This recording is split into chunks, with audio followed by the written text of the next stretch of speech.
नेता मंत्री अधिकारी के चेहरा पर स्माइल बा, फेरू बाढ़ आइल बा। हाय हाय हाय हाय हाय।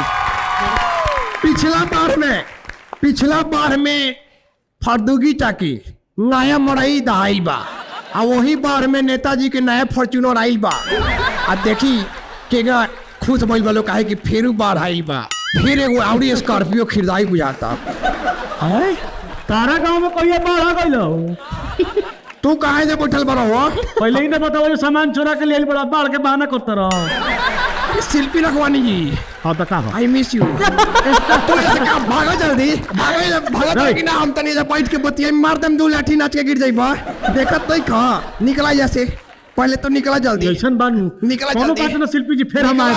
निकला जल्दी। प्लेट से के बतियाई यही रहो। बाढ़ आ गई बा, शिल्पी जी बाढ़ आ गई बा, बाप रे बाप। एने हमनी के गांव में बाढ़ आइल बा। अच्छा, अरे हुआ दे पर खूबसूरती के बाढ़ आइल बा। रउआ गांव में बाढ़ आइल बा और रउआ इतना खुश लोकतानी, ई काहे? तो बाढ़ तो रोज आवेला पाखी जी ना जी। हमनी के तो माने पूछ जाए कि हर साल की आदत हो गइल बा। वो जानते बानी कोनो अगर मेहमान जे बा बार बार आवे लगे तो अच्छा। परियत ना रहेला। वही में बाढ़ हो गइल बा हमनी खाती। बराबर आवता जाता क्या करे के भाई देवी। लेकिन बाढ़ के देखते हुए हमरुआ से कुछ कहे के चाहतनी। का कहे के चाहतनी? बाढ़ के देखते हुए हम लोग के कुछ कहे के चाहतनी। हमार जौन बाजे बाढ़ में घर दहा गइल बरुआ, दिल में रहे के चाहत।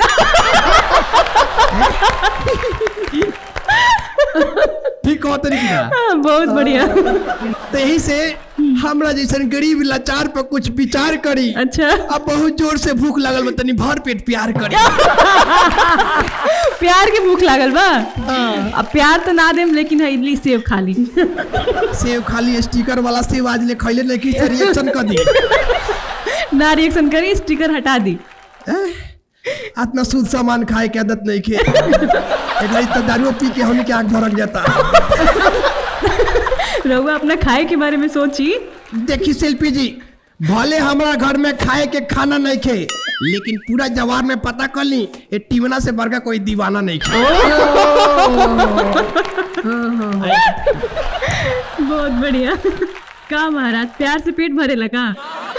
पेट ना भरेला? हाँ। ये बहुत गलत बात बा। हमार भैया के बियाह भइल बा, जब देखी 4-5 गो लड़का होगा चला बिना खैले पेट भर जाता। खाली नहीं के रहत निकलता, फिर भर जाता। अल्ट्रासाउंड करा के तो हमने के कट्ठा खेत में चाह गया। यही से कहता नहीं कि प्यार ही जीवन है। अच्छा, जीवन ही प्यार है। अच्छा, बात को पकड़िए, उसके बाद मेरे हाथ को पकड़िए। पकड़िए तब ना हम कुछ कहेंगे। हम का कहें कि तू हमरा ला का बारू? का बनी? हम कल पके काई बानी। अच्छा। तो तू काला कंद मिठाई बारू। हमरा जिंदगी के सुंदर एगो मौका बारू। गरीब के मार भात पके तू चोखा बारू। बहुत खूब। हम खलासी तू मालिक के भाड़ा बारू। अच्छा। हम बहिरा सांप तो तू हरहारा बारू।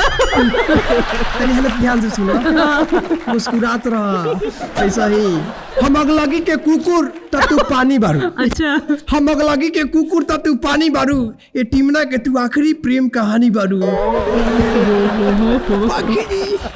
टीमन तो बड़ी नीमन बात कइला हो। ये टीमन के आज कुछ नीमन कर दी व्यवस्था, नहीं गरीबी हमनी के दूर हो जाओ। अच्छा ये बताई, रवा तो बाढ़ से सीधा प्यार पा गई नी। रवा तो सोचे कि चाहिए कि बाढ़ से कैसे छुटकारा मिली। बाढ़ देखी, हाँ, ई बाढ़ थोड़े है। अच्छा। बाढ़ बहुत ही सुनियोजित तरीका से एकरा के मंगावल जाता, गरीब के भलाई खातिर। अच्छा, अनेक फायदा बा पाखी में। ये बाढ़ से बहुत फायदा बा। बहुत खेती करे खातिर किसान लोग के देखी कितना कीटनाशक दवाई मारता, घास के दवाई छिटाता, साला घास वहीं रहता खेत में। एक बार बाढ़ आवेला साल में पूरा बराबर फसल के साथ साथ सारा घास के नस्ल खराब कर देवेला। यही से सरकार सोचे लगी कीटनाशक की जो दवाई के खर्चा बा बचावल जाओ। अच्छा जी। एक बाद एगो और फायदा बा बाढ़ के। कौन फायदा? बाढ़ अगर ना आई तो आधा बिहार तक कुपोषण के शिकार हो जाए। वो कैसे? अरे बाढ़ आवेला तो देखी क्या होला, दुआर पर मछली आ जाली सब। एकदम दुआर पर एकदम छिपा में मछली एकदम दहाली से छलबल उठावा और ले जाके रेलवे पर बना के खा। उतना मछली तो घर में बनावल जाला, रेलवे पर के बनावेला? घर में तो वेंटिलेटर वाले पानी रहेला अब पानी साफ घुमाता रहा सो में हम जाई मरे खातिर रेलवे पर व्यवस्था सरकार कइले बा। अच्छा हैं? बस ट्रेन जाए बेरी थोड़ा बहुत नुकसान बा ना तो रेलवे में पूरा समुचित व्यवस्था बा। अच्छा वो जाए कि रेलवे का 20 कदम दक्षिण जाए हाँ तो शौचालय बा आ 10 कदम उतर जाए तो चिवड़ा मिठा के कार्यालय बा। चिवड़ा मिठा है न खाई है न जाए कोई समस्या नहीं खे। यही से हम जाता नहीं अपन सारा झोरा झंटी लेके। अच्छा हाँ मुखिया जी तिरपाल भी बांटेंगे वहाँ पे बोल जाए कि हमने तिरपाल बेच के राजा हो जाए सब। ए महाराज इतना बुरा हाल में आदमी कैसे रह पाई? देखिए फिर ये बात हम दोहरावत नहीं, बाढ़ ना हो, ये सरकारी योजना हो। नल जल योजना आई, बहुत लोगों में नुक्स निकाल देला कि कहीं पाइप फट जाता तो कहीं कुछ हो जाता, समय से पानी नहीं खिया हुआ।